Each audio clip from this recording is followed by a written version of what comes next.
Armas kogudus ja head külalised. Ma soovin täna hommikul sulle, et see Jeesus, kes kannatas, suri ja võitis surmaga surma, tõusis üles, elaks sinus, et sina elaksid temas. Aga kuidas seda seletada inimesele, kellel ei ole sellist kogemust? Ma mõtlesin, et ehk aitaks sellele esmalt kaasa üks illustratsioon, mis pärineb 15. sajandist Jaapanist. See on üks kunstivorm, mida nimetatakse jaapani keeles kintsugi. Nii tol ajal kui ka täna on väärtuslikud anumad, millest juuakse teed ja vaasid meie kodusid kaunistamas, aga nad on ka praktilised tarbeesemed. Ja vahel juhtub, et nad kukuvad meie käest maha ja lähevad katki. Või lihtsalt ka millegi vastu minnes tuleb sealt üks kild ära.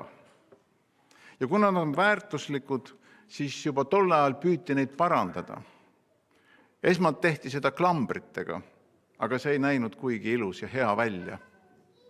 Ja siis avastas keegi, et kui võtta üks liimitaoline lakk ja need killud kokku liimida ja praod tõmmata kullaga üle, siis saab sellest üks väga ilus ese. Selle asemel, et neid pragusid varjata, tuuakse nad kullaga kaetuna esile. Ja kintsugi tähendabki jaapani keeles tõlgituna kullaga parandatud. Kallid, me täna oleme kõik siin kullaga parandatud. Sellepärast, et kas meie ihul, kui me vaatame seda, on mingeid haavu või märke. Jah, me oleme vahel ennast vigastanud, mõned leiame. Sest mida kauem me elame, küllap me oleme ennast vigastanud. Aga see on kaugel sellest, mis oli Kristuse ihul. Ja kas Kristuse ihu haavad täna ei too meile täpselt sama sõnumit, et me oleme kullaga parandatud. Me ei ole keegi naiivsed. Me teame, et on inimesi, kes ei usu seda. Siit Soo tänavalt ja siit Kalju tänavalt läheb mööda täna hommikul inimesi ja nad vaatavad, üks tore seltskond jälle on oma harrastusega tulnud tegelema. Las nad siis olla seal. Ja ka Piibel räägib sellistest inimestest, kes kahtlesid ja ei uskunud.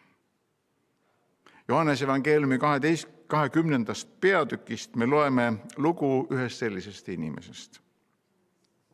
Ta ütles, mina ei usu, et Jeesus on üles tõusnud. Ja seetõttu on kogu kiriku ajaloo jooksul teda sildistatud. Mis sellest, et ta hiljem hakkas uskuma. Aga silt jäi. Uskumatu Toomas. Et meie ei satuks sildistajate hulka, paneme seda teksti lugedes Toomase nime asemele enda nime. Ja kui mina seda tegin, siis minu jaoks see tekst omandas teistsuguse varjundi.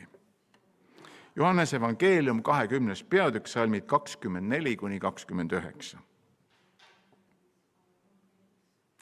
Aga Tarmo ei olnud nendega, kui Jeesus tuli.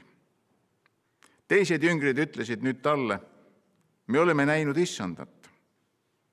Aga Tarmo ütles neile, kui ma ei näe tema käte sees naelajälgi ning ei pista oma sõrme naelte asemeisse ega oma kätt tema külje sisse, ei usu ma mitte. Ja 8 päeva pärast olid ta jüngrid taas kodus ja nüüd oli Tarmo nendega. Uksed olid lukus. Jeesus tuli, jäi seisma nende keskele ja ütles, rahu teile.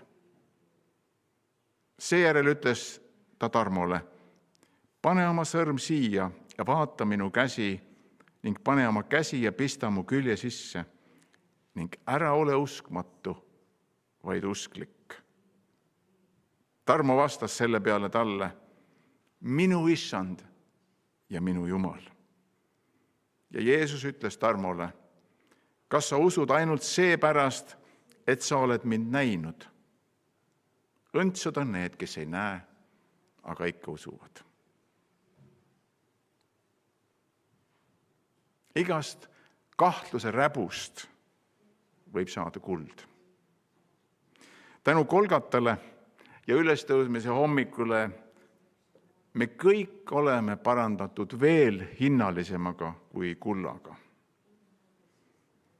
Seda tunnistab üks teine mees, kes 3 korda avalikus ruumis ütles, et mina ei tunne Jeesust. Ma ei tea, kes see mees on. Kui Toomas oli vaid koguduse kodugrupis julgenud avaldada oma kahtlusi, siis Peetrus ütles keset Vabaduse platsi, ma ei tunne seda inimest. Ma ei tea, mida sa räägid. Ma ei tunne teda.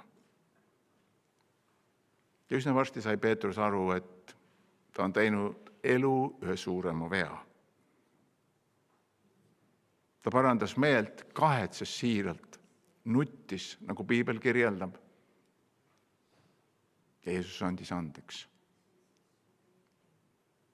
Ja sealt edasi me teame, mis selle mehega juhtus. Ta hakkas jagama seda ülestõusnud Kristuse sõnumit nii võimsalt, et tuhanded ja tuhanded pöördusid. Ja lõpuks oli Peetrus isegi nõus surema Kristuse nime pärast, sest ta oli nii veendunud selles. Ja kui ta kirjutab umbes 40 aastat hiljem oma kirju, siis ta ütleb 1. Peetruse kirjas 1. peatükis, salmid 18 ja 19. Aga nüüd teades, et teid pole lunastatud kaduvate asjadega, hõbeda või kullaga, teie tühistest esiisadelt päritud eluviisidest, vaid Kristuse kui laitmatu ja puhta talle kalli verega. Nii Toomas, kes kahtles, kui Peetrus, kes salgas, nad said parandatud enamaga kui kullaga. Isegi kui haavad ja praod on nähtavad, see ütleb meile täna, et meil kõigil on lootust. Sest eks need kullaga parandatud praod ole meiski tegelikult märgid kui võidust, mida meie arvasime, et nüüd oleme lõplikult kaotanud. Sellepärast ma tahan teiega jagada täna mõned väga lihtsad põhitõed usust Kristusesse ülestõusmisega. Esimene on see, mida apostel kasutab 2. kirjas korintlastele 4. peatükis ja 13.14. salmis. Ta on selle laenanud ilmest psalmis 116:10, kus ta ütleb, ma usun, sellepärast ma räägin. See ütleb lihtsalt, et ma pean oma isiklikust kohtumisest ülestõusnud Jeesusega igal võimalusel teistele rääkima. Paulus rõhutab, et see on tema veendumus, sellepärast, et teda on kullaga parandatud. Ja lisaks, et ta on kohtunud isiklikult ülestõusnud Kristusega, ta teab, milline oli ta elu enne ja milline on nüüd. Ja ta ütleb, mina usun, sellepärast ma räägin. Meiegi ei usu ju mitte ainult sellepärast, kui me ka räägime, teades, et see, kes äratas üles issanda Jeesuse, äratab meidki koos Jeesusega ja seab enda ette koos teiega. Kui see oleks välja mõeldud vale, siis kuidas on võimalik, et see vale kestab üle 2000 aasta, see levib ja levib ja levib ja see vale muudab inimeste elusid teistsuguseks. Tasub rääkida. Sa ütled, ma ei oska. Mul pole võimalusi. Ole sellega ettevaatlik. Ma olen üsna tihti hommikuti palunud, Jumal, kingi mulle võimalusi rääkida sinust. Eelmisel nädalal ma pidin ühel päeval käima arsti vastuvõtul ja uuringutel. Mind pandi pooleks tunniks lamama ja uuriti läbi kõik, mis minu sees on, mis vähegi tunduks kahtlane. Ja mõelge, Jumal näeb meid iga päev, isegi meie mõtteid. Ma ei tea, kas see hirmutab sind. Aga mul oli vaja minna selleks, et saada kindlust, et kas ma tohin järgmisel nädalal minna lennukile või mitte. Ja kui ma sellest arstile rääkisin, Siis ta küsib ühtäkki, et aga mis ametit teie peate? No nii, mõtlesin, nüüd on minu võimalus. See on ju vastus minu iga hommikustele palvetele. See arst oli väga jutukas, ta siiralt tahtis teada. Ja lõpuks tuli välja, et ka tema on kusagil kirikus ristitud, aga ta ei teinud vahet ei katoliku ega luteri kirikul.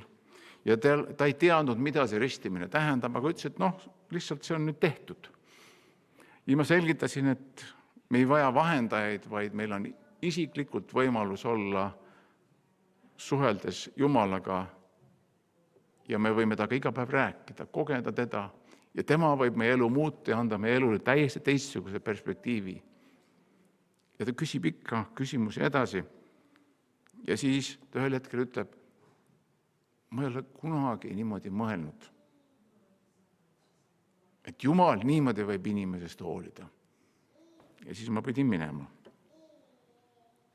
Räägime ülestõusnud Kristusest, sest see muudab inimesi. Ma usun, sellepärast ma räägin. Teine mõte, miks me peame rääkima ülestõusnud Kristusest, on see, ma räägin, sest usk tuleb kuuldust. Paulus selgitab kirjas roomlastele usu tekkimise loogikat. Jumala kauge inimese usk ei teki tühjalt kohalt, vaid see vajab lisaks Jumala kutsele veel kahte asja, kuulutajat ja sõnumit. Ja sõnumit saavad edasi anda ainult need, kes on kohtunud isiklikult ülestõusnud Jeesusega. Mille pärast? Kui Paulus tugineb oma kogemustele, siis õpime sellest. Me loeme Rooma kirja 10. peatükis, salmid 14 ja 15, kus ta esitab meile 4 küsimust. Esimene, kuidas nad siis saaksid appi hüüda teda, kellesse nad ei ole uskunud? Kuidas nad saaksid nad uskuda temasse, kellest nad ei ole kuulnud? Kuidas nad saaksid kuulda ilma kuulutajata? Ja ma küsin sinu käest, mida sina kuulutad? Sa ütled mitte midagi. See ei ole tegelikult tõsi. Mida sa jagad oma sotsiaalmeedias? Kas kassipilte või paned oma elu üle järele mõtlema, mida saab sinust siis, kui see elu siin maailmas lõpeb? Või mis on elu mõte? Või pahandame kellegi peale, kes on midagi rumalasti öelnud, või kui rumalad on poliitikad, või jagad koguduse sündmusi ja järelkaja sellest. Sõbrad, meil on tänapäeval kordi rohkem võimalusi jagada siirast ja puhast usku ülestõusnud Kristusesse, kui oli Peetrusel, kui oli Paulusel. 4. küsimus, mida Paulus küsib, ja kuidas saaks kuulutada, kui ei ole läkitatud? Kui sa veel ei tea või oled ära unustanud, siis ma tuletan seda meelde. Jeesus ütles, nii nagu isa on läkitanud mind, läkitan mina ka teid. Ja Jeesuse viimased sõnad olid, minge siis ja tehke jüngriteks ehk tema järgijateks. Kõik inimesed, ristides neid isa ja poja ja püha vaimu nimesse. See Jeesuse viimane soov ei kuulu vaidlustamisele. Et mul pole seda ja mul pole toda andi. Teate, igal ühel meist arvutis või telefonis on koguduse sündmuste jagamise and. Kasutame seda. Ja eilsetest vestlustest ma sain kinnitust, et see töötab. Inimesed tulid laagrist, tulid Lasnamäelt, ma küsisin, aga kuidas te saite teada? Me pole iialgi teadnud, et Kalamajas on selline kirik, aga ma Facebookist nägin, et keegi oli seal jaganud. Mõelgem nüüd hetkeks veel ülestõusmise hommikule. Seal olid kõik need elemendid sees, millest me oleme juba rääkinud.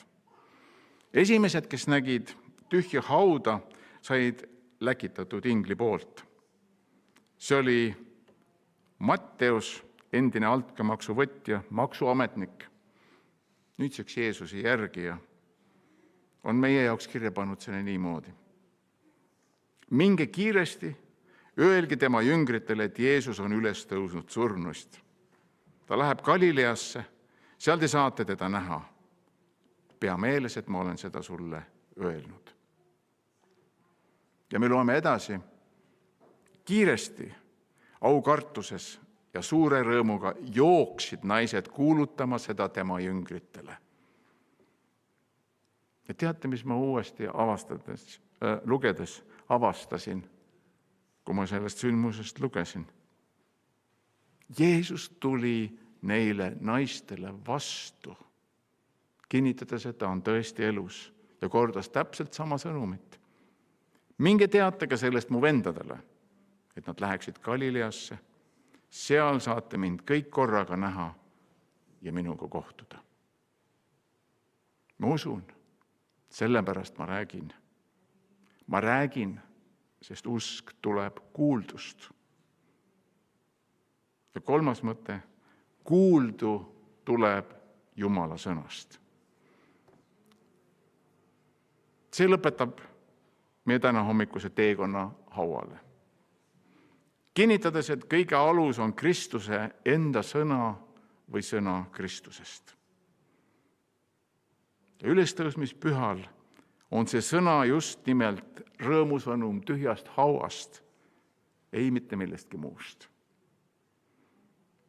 Ja Rooma 10:17 kinnitab selle teekonna lõppu.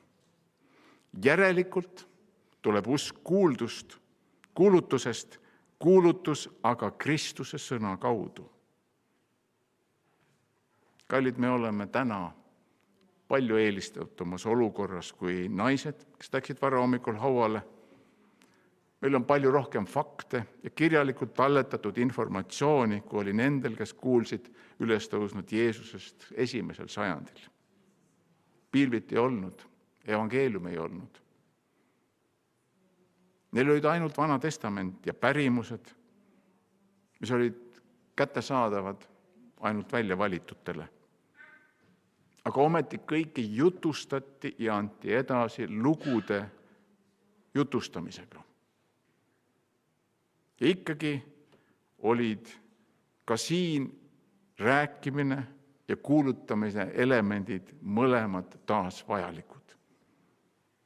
Ka meie Uue Testamendi kogudusena püüame ülestõusmise lugu ikka ja jälle siduda oma isikliku kohtumise looga Jeesusega ja elumuutusega.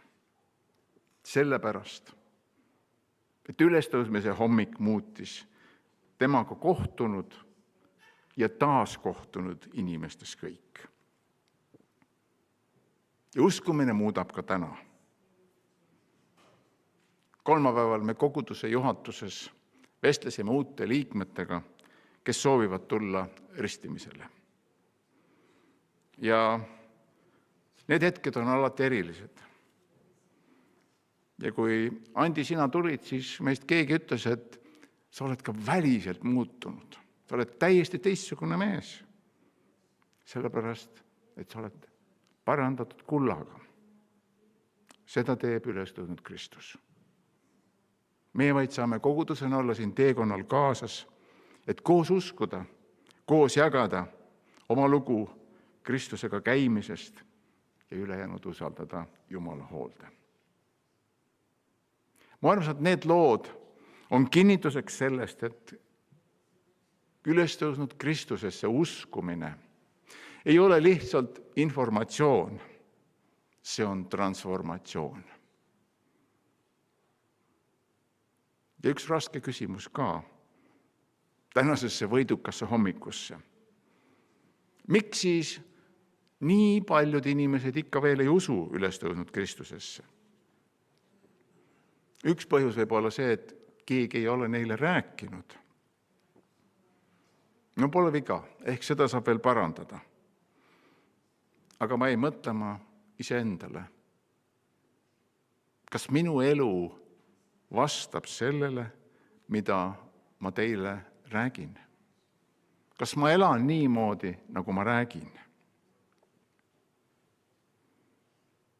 Ja nüüd olemegi oma teekonnal jõudnud tühja hauani.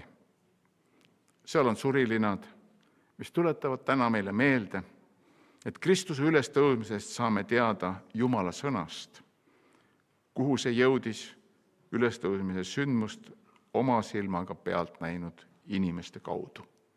Seal on nende tunnistused. Seal on ingel, kes tuletab meile oma eeskujuga meelde, et sõna peab saama kuuldavaks.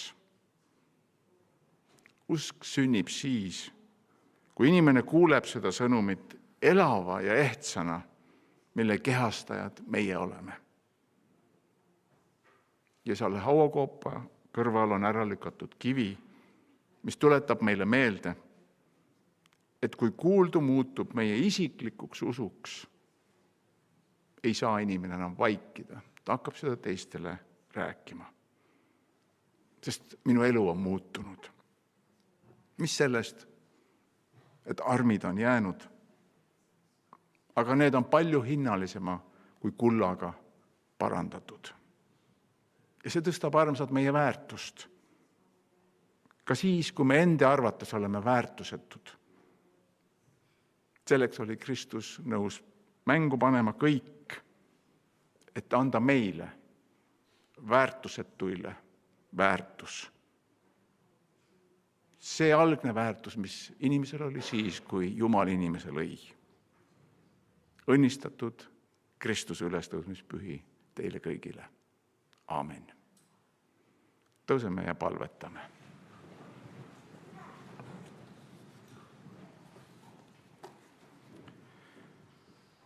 Me issand Jeesus Kristus.